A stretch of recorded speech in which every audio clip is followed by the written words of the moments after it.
Pagi ini kita bersama dengan Menteri Alam Sekitar dan Air iaitu Yang Berhormat Datuk Haji Tuan Ibrahim bin Tuan Man. Assalamualaikum YB. Waalaikumsalam warahmatullahi. Ceria pagi ni. Alhamdulillah. YB sihat YB? Sihat. Ni tahu ke tak pagi ni? Alhamdulillah. Okey. Betul ceria pun okey. Okey. Baik. Terima kasihlah Zayan. Alhamdulillah.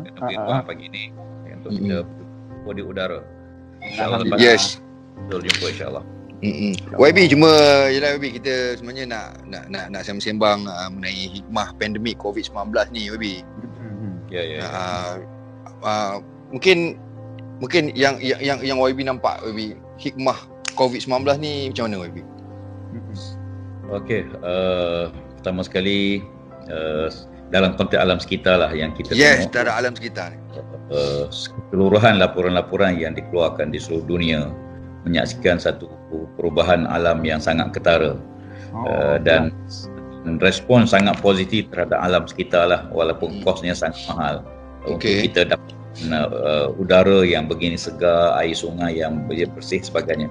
Cuma secara keseluruhan yang saya nak sebut dalam konteks negara kita Malaysia, kita ada 65 stesen untuk pencerapan udara yang ada yang kita buat kajian terhadap 4 parameter utama.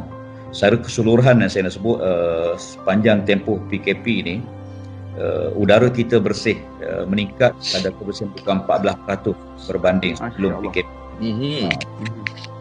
Dan secara keseluruhannya pencemaran turun dalam lingkungan antara 26% hingga 70% seluruh negara. Itu dalam konteks udara. Dalam konteks air, kita ada 29 stesen yang kita buat pencerapan untuk mengkaji tentang kebersihan air. Secara keseluruhannya kita dapati air sungai kita ni ada 8 stesen menunjukkan kualiti air yang tambah baik. 13 stesen lain menunjukkan sedikit penurunan, termasuk di Sungai Muda, di Sungai Kulim, Sungai Bogok dan sebagainya, dan 8 stesen lagi menunjukkan perubahan yang tidak ketara ataupun tidak banyak sangat. Dia banyak. Kalau tengok udara dan air itu nampak udara nampak tambah segar, tambah baik. Industri tak berjalan, kereta di jalan raya pun tak banyak, dan penyumbang pada pencemaran udara ni kurang, sangat ketara. Tapi air ni banyak faktor. Kenapa ataupun air ni sangat sedikit, walaupun sebahagian tu kita tengok air lebih bersih dah daripada sebelumnya. Kalau kita tengok dia ada faktor, pertama sekali faktor beban pencemaran logi rawatan tambahan, logi rawatan lingkungan industri dan septik. Ini dia terus berjalan dan terus masuk ke sungai-sungai kita. Faktor kedua adalah faktor tambahan bukan najis yang tidak terawat, seperti ini daripada rumahan, daripada pedat, daripada pasar yang terus sambung kepada longkang, parit, kemudian terus ke sungai. Dan faktor yang tiga adalah faktor semula jadilah untuk keluar air musim hujan ni. Jadi banyak tanah yang turun ke sungai. Sebab kita tengok daripada pengamatan kementerian di sungai ni, kadar penggunaannya tidak begitu besar, setara tidak besar sangat, kecuali ada 8 stesen yang akan lebih baik. Jadi faktor-faktor dah yang kita kena tengok balik daripada rawatan. Kadang orang cuci pinggan mangkuk terus mengukus ke longkang. Ini faktor-faktor hujan ni kadang-kadang banyak faktor lah. Biasanya hujan pun dia menyebabkan tanah-tanah akan turun ke sungai balik. Sebab tu kita buat kajian terhadap faktor-faktor ini dan kita akan beri perhatian lah. Jadi saya keseluruhannya saya ucap tahniah, terima kasih banyak pada alam sekitar kita lebih baik, sungai kita meningkat lebih baik, walaupun kita terpaksa bayar dengan harga yang sangat mahal untuk dapat udara yang segar.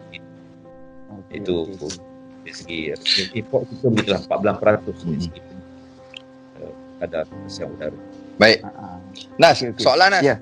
Okey, baik YB, bila kita tengok dengan apa yang terjadi sekarang ni, boleh YB mungkin tolong ulaskan adakah pandemik COVID-19 ni yang menyebabkan kita punya kualiti semakin meningkat dan macam mana kita nak kekalkan dengan kualiti udara, air apa semua. Cabaran besar kita ialah bagaimana untuk mengekalkan keadaan ini. Ini satu cabaran besar.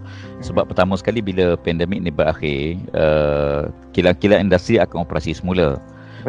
Kenderaan akan masih banyak semula di jalan raya. Sebab tu kita menggalakkan satu norma baru, new norm, norma baru kepada masyarakat. Saya rasa semua orang cintakan suasana ni, suasana udara yang segar, sungai yang bersih, dan alam sekitar yang bersih. Semua orang suka. Kalau semua orang suka, kita kena bertindak ke arah macam mana untuk mengekalkan situasi itu. Yang pertama sekali saya tengok sebenarnya kita ada undang-undang, kita ada peraturan. Undang-undang ni dia bolehlah untuk mencegah golongan yang melanggar peraturan, tetapi yang paling besar ialah pendidikan. Kita kena didik masyarakat untuk menyintai suasana ni, cinta pada alam sekitar, cinta pada soal kebersihan dan sebagainya. Jadi oleh kerana itu, pertama patuh kepada peraturan yang ada. Kilang-kilang industri dia perlu mematuhi, sebab kita dalam tempoh PKP ni kita buat pemantauan dan kita telah ambil tindakan. Banyak kilang yang kita gantung operasi dan kita denda, dan kita telah pun ambil tindakan-tindakan mahkamah pun kepada kilang-kilang yang melanggar peraturan. Dan saya ucap tahniah pada beberapa kementerian yang tulis surat rasmi kepada kilang-kilang industri supaya memelihara kebersihan alam sekitar dan kita tidak kompromi dengan pencemaran, khususnya pencemaran sungai, pencemaran udara ni kita tidak kompromi. Jadi saya nak tegaskan bahawa untuk menjamin kelestarian alam ni, peraturan kita kuatkuasakan dan kita ingatkan semua pihak supaya tolong jaga sama-sama. Kita tidak akan kompromi dengan mereka yang melanggar peraturan. Satu. Yang kedua, masyarakat kita juga perlu dididiklah. Tempoh PKP ni kita tengok ramai orang berkumpul dalam rumah. Dan kita sebenarnya boleh disiplinkan dalam rumah kita. Contohnya mengasingkan bahan-bahan plastik dengan barang-barang buangan lain. Saya fikir kita biasa kalau tong sampah kita rumah ni satu je, kita semua kita longgok di situ. Longgok di situ semua. Jadi kesannya besar sebab plastik ni efek dia besar, dan kita dah tanda tangan satu perjanjian Paris Agreement untuk mengurangkan penggunaan plastik single use ni, plastik sekali guna ni. Mungkin kita boleh kena disiplinkan sikit supaya kedai-kedai pun mengurangkan penggunaan plastik sekali guna ni. Sebab plastik ni dia lama tempoh dia nak dupus tu, sangat lama. Betul. Jadi kalau boleh di rumah kita, tong sampah okey lah, tapi ada satu plastik lagi yang kita khusus untuk letak benda-benda yang plastik ni, botol air, minuman plastik, untuk recycle, senang pengurusan dia. Itu yang kedua. Yang ketiganya, kelestarian alam ni kita fikir kita perlu banyakkan penjagaan alam sekitar, tumbuh-tumbuhan yang hijau dan sebagainya. Kita galakkan ditanam kawasan-kawasan di rumah kita, hijaukan alam sekitar. Ini aku tengok Mawi, alam sekitar dengan diri kita sendiri, kita saling bergantung kan. Alam kita gantung pada kita, kita pun bergantung pada alam sekitar. Dan saya nak tanya dengan YB ni, adakah menjaga kebersihan ni dikira satu ibadah dan menunjukkan seseorang, orang Muslim lah, dia bertakwa kepada Allah bila jaga kebersihan ni? YB. Okey, pertama sekali menarik soalan ni. Soalan ni kalau boleh sejam lah kupasan dia. Ni bobes. Ini bagus soalan. Tapi kita ada 3 minit je Abi, macam mana? Kita ada 3 minit je. Sambung. Jadi 3 minit ni kena sambung balik. Cuma saya nak sebut ini lah. Pertama sekali kita kena faham konsep ibadah dalam Islam ni dia ada dua. Satu ibadah yang khusus macam semayang, puasa, zakat, haji, zikir, umrah apa semua tu, kita sebut saja benda tu orang faham tu ibadah. Okey. Satu lagi yang dipanggil ibadah umum. Ibadah umum ni apa saja amalan yang kita buat yang tidak bercanggah dengan syarak, maka dianggap ibadah. Apa saja amalan. Termasuklah menjaga kebersihan. Sebab kalau tengok dah hadis Nabi SAW, Nabi sebut an-nazafatu minal iman. Kebersihan tu sebahagian pada iman. Mandi sebahagian akidah, bukan sebahagian pada ibadah, dia sebahagian daripada akidah kita.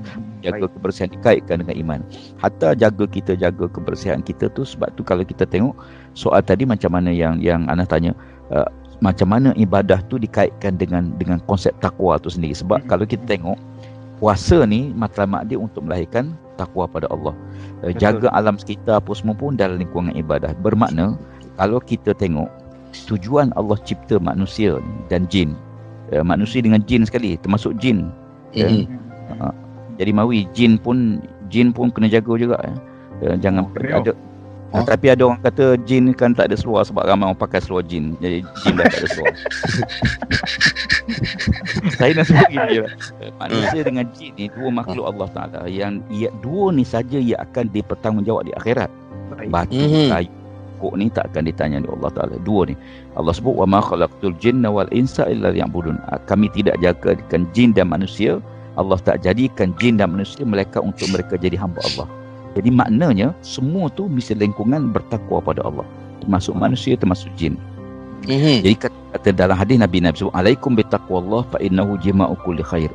Hendaklah kamu sentiasa bertakwa pada Allah kerana takwa tu himpunan semua sifat-sifat baik. Bermakna semua sifat baik ialah ciri takwa. Semua sifat baik. Termasuk kita jaga kebersihan, jangan buang sampah merata-rata, jangan membazir air, jangan dan ini termasuk dalam lingkungan ibadah pada Allah Ta'ala. Ya, sebab tu Nabi pernah tegur bila orang berwuduk. Nabi kata jangan membazir waktu berwuduk walaupun mandi dalam sungai. Sahabat tanya, takkan tengah mandi sungai pembazir? Mungkin dia tengok pembaziran air, tapi pembaziran tenaga, pembaziran benda lain kan banyak aspek.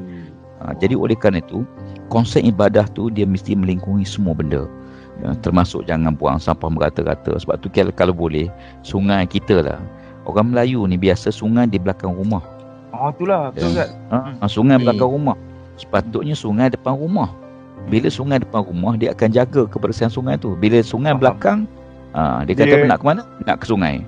Bukan nak nampak nak sungai tak ada kerja lain lah tu, nak buang air. Okey.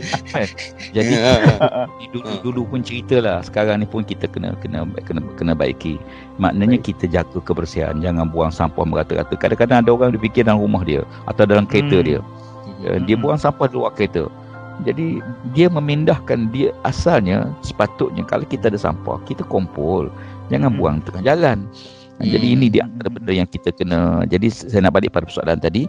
Betul, menjaga kebersihan sebahagian pada iman. Kebersihan tu satu ibadah pada Allah Ta'ala. Dan dengan jaga kebersihan juga kita akan dapat melahirkan generasi yang bertakwa pada Allah Ta'ala. Baik. Yang macam Allah